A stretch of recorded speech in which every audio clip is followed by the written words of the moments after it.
Good morning, everyone. This video is actually a little later than I would have liked. I decided to sleep in this morning. But, let's see, what's my low, my high, my active times? Well, my low is I'm starting to come down with something again. Man, I swear, this is just unrelenting. And right now my mouth is extremely dry. I'm gonna be getting myself some food after this. I want to take care of this first. Let's see, my high was I finished watching season 2 of The Legend of Vox Machina. So, that's pretty much what I'm going to be talking about today. Spoiler alert. Okay, well, I'll probably get into some spoilers. Anyway, my act of kindness was I showed my grandmother around yesterday, as well as I did a few errands for her.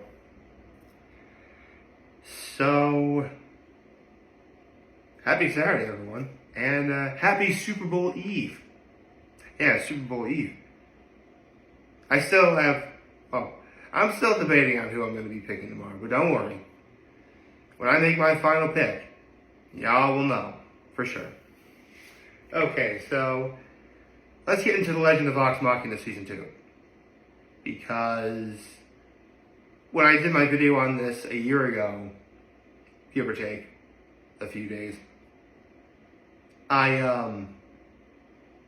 went on saying this is probably one of the best shows out right now. Like, this was, for those of you who don't know, The Legend of Vox Machina is a show that's based on Dungeons and Dragons. Specifically, a game that several voiceover actors have been playing for quite a long time now, called Critical Role. And I went on to say that this was a show, like, this is the kind of show that you want to see. Like, voiceover actors taking center stage in this medium. And that's how it ought to be. I mean, yeah, there are some celebrities, like, in season 1 they had David Tennant be, like, the first big bad of the series, being Brimside, the dragon. But, more or less, he's a supporting role. Celebrities should be the supporting roles, and you have the voiceover actors be the main cast. And I went on to say that I love every single one of these guys and girls. You know, Matthew Mercer, who's actually the DM of the Critical Role game. You know, he's the voice of Trinket, as well as several other NPCs. You have Liam O'Brien as Vax. You have Laura Bailey as Vax. You have Travis Willingham as Grog. You have Ashley Johnson as Pike. You have Taliesin Jaff as Percy. You have Marisha Ray as Caliph. And you have Sam Riegel, I almost forgot his name, as Scanlan. Who, when I saw the Blockbuster Busters honest review of The Legend of Vox Machina, he said he loves all the characters, but if he had to pick a favorite character, he would have picked Scanlan. I don't know if I have a favorite character myself, if we're being honest, but I do love this cast, absolutely. You know, they've done many voiceover-related works over the years, with Ashley Johnson, who plays Pike in particular, being like probably the most seasoned actress, because she has been in movies. Some movies include What Women Want, that Mel Gibson movie where he can read women's minds. She was also that one waitress in Avengers. Yeah, the one that Captain America saved. And she's also known for being Tara on Teen Titans, and she was also Gretchen in Recess, as well as Gwen on Ben 10. So I really could make like a video dedicating each voice actor in this show. That's how good they all are. I'm gonna stop here. So season 2 picks up where season 1 ended, where where Vox Machina defeated the Briarwoods and saved Whitestone, and they were being honored in Teldor, when all of a sudden 4 giant dragons appear, and they just wreck everything. Like, you have one that breathes fire, one that spits fire, one that spits ice, one that spits acid, and one that spits poison gas. And in that world, dragons are known to be kind of solitary, but for whatever reason, these 4 dragons banded together to form the Chroma Conclave, and that's why it's called the Chroma Conclave arc. And these dragons are just too powerful to bring down. Like, to put things into perspective, when fans heard that the Chroma Conclave arc was going to be all of season 2, they were actually kind of outraged because there's a lot that goes down in this arc. Like, how are you going to fit it all in one season? Well, the good news is, Vox Machina was obviously renewed for season 3, as it should. And now we have all of season 3 to do the Chroma Conclave arc as well. So we got 24 episodes of 10, 20, 24. 24 episodes dedicated to the Chroma Conclave arc. And one thing I learned from watching the Blockbuster Bust over the years, or really any writer will tell you, that if you want your audience engaged, you gotta get them from the very beginning. And the dragons destroying all of Taldore, like, okay, you got my attention, alright. So right now, the plan in this season is obviously kill the dragons, but how do you kill the dragons? Well, believe it or not, there are these mystical items called vestiges, where legend has it that these weapons were able to kill the gods. That's what the legend goes. So there's 4 vestiges as we know of. There's this one armor or vest that is attached to Vax, and he can't take it off. And this arc really is like, there's really great character development for everyone in this arc. And the armor that he's wearing is for like the Maiden of Ravens, which is associated with death. So basically this is him coming to terms with, okay, like, there's no such thing as fate, or like everything has been predetermined and stuff like that, so you gotta try and make your own destiny, stuff like that. And it's great. It's great character development. So you have the vest, this one sword that Scanlan eventually gets, in which, get this, to get it, they had to wound a sphinx. Stay with me. They had to wound a sphinx, and so they're all trying everything to do it. And so Scanlan just sings him a song, and that gets him to cry, and that wounds him. It wounded his heart emotionally. That's great. So the vest, the sword, this one bow that obviously was going to go to Vex because she's Vex, and I mean, it can be argued that she is like the quote unquote leader of Vox Machina. Personally, I mean, they're all pretty much their own person. I mean, the Blockbuster Buster said himself, it's as if like, you had Lord of the Rings, you had the world of Lord of the Rings, only instead of the Fellowship of the Ring, your main characters are the Guardians of the Galaxy. That's what Vox Machina is. And if you dig that premise, you're in for a fun ride. And it is a fun ride, I can assure you of that. So there's the vest, or the armor, the sword, there's a bow, and the Titan knuckles, or gauntlets, that actually Grog's uncle has. So when I mentioned that this arc has a lot of character development, there's a lot of character development for Grog too, because his story arc is because he's a half giant, big and strong. Where does his strength come from? And by the end, he learns that his strength comes from his friends. So basically, these entire 12 episodes were dedicated to finding the vestiges. The crew did get separated a couple of times, which, depending on your point of view and depending on how you look at the situation, may or may not be a good thing. And I'm just really excited. I love the show so much. And the season 2 finale culminates in they're going to kill one of the dragons, specifically the one that spits acid.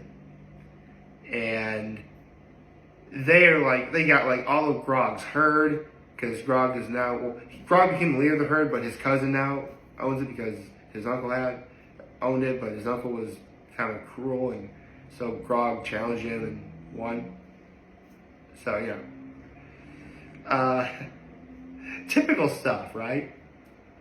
So, they go through like all that trouble. 12 episodes of adventure, cursing, and debauchery. I should probably reiterate this. I probably mentioned the last time we talked about Vox Machina. But this show is not meant for little kids. Like, if you're under the age of like 13, I would recommend you have a parent watch it with you. I'm just going to leave it at there. Because there's a lot of, cursing, debauchery, sexual stuff. But it works in that, it works. It totally works. So all that trouble. And they managed to kill one of the dragons out of 4. I don't know what season 3 is going to bring. Because, season 3 we're guaranteed 12 episodes, which is awesome. So, you're looking at killing one dragon every 4 episodes, if that's the way they're doing it. Which, they could. I'm sure they could probably take, I think one episode would be dedicated to transition. Another episode would be dedicated to, figuring out the situation in the area involved. The third would be planning, and possibly starting the battle with said dragon. And then the fourth one would be killing said dragon, and moving on to whatever happens next. Although, I thought that was going to be the case, until the way season 2 ended. Hold on a second, I gotta blow my nose, hold on.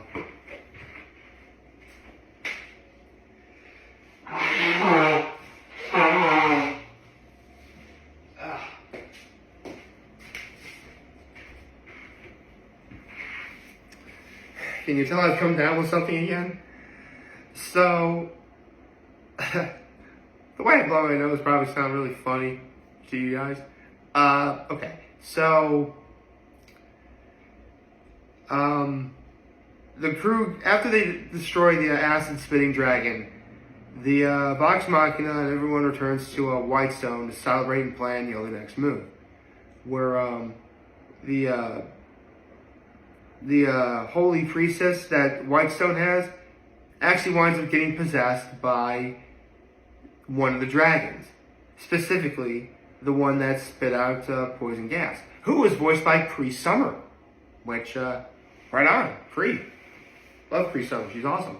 Anyway, so basically, all throughout this series, the fire-spitting dragon, the leader, let's say, he wants gold.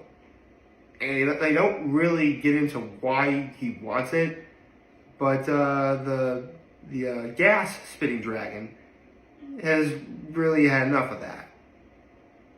So basically, she's willing to form an alliance. Because she says, you need more than the vestiges to take on the Chroma Conclave. You need help. So, pretty much the season ends on that kind of here's the thing. Technically this is a cliffhanger, but this is much more optimistic in my opinion. Specifically since we are getting season 3. So,